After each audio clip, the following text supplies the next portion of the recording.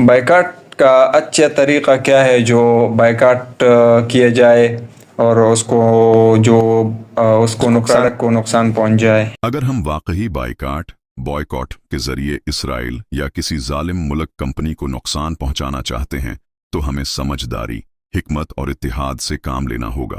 میں آپ کو بائیکاٹ کا صحیح اور مؤثر طریقہ سادہ الفاظ میں بتاتا ہوں. 1. مکمل طور پر نہ خریدنا. Zero purchase policy. سب سے پہلا اور اہم قدم یہ ہے کہ اس کمپنی یا ملک کی پروڈکٹس بالکل نہ خریدیں. اگر ہم خریدیں گے ہی نہیں تو ان کو 1 روپیہ بھی نہیں جائے گا. یہی اصل بائیکاٹ ہے.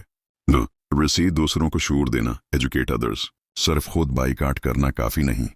فیملی، دوست، سوشل میڈیا پر لوگوں کو بھی سمجھائیں کہ کیوں ہمیں ان چیزوں کا بائیکاٹ کرنا چاہیے، جیسے کوکا کولا، میکڈونلڈز، نیسلے، پوما وغیرہ.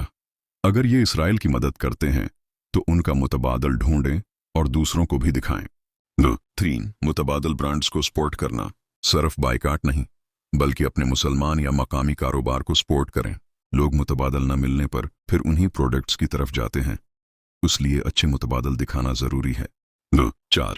بائیکاٹ صرف ویڈیو یا دکھاوے کا نہیں ہونا چاہیے. صرف ویڈیو بنا کر یا چیز کو ضائع کر کے کوئی فائدہ نہیں. اصل طاقت خاموشی سے خریدنا بند کرنا ہے. جتنا زیادہ ہم ان سے خریدیں گے وہ اتنے مضبوط ہوں گے، جتنا ہم روکیں گے وہ کمزور ہوں گے. 5. بائیکاٹ لسٹ اپڈیٹ رکھیں. وقتاً فوقتاً بائیکاٹ لسٹ کو اپڈیٹ کرتے رہیں، جیسے BDS موومنٹ کی لسٹس. مثال کے طور پر Nestle, McDonald's, Starbucks, Puma, Hewlett Packard, AXA insurance. Disney بعض رپورٹس کے مطابق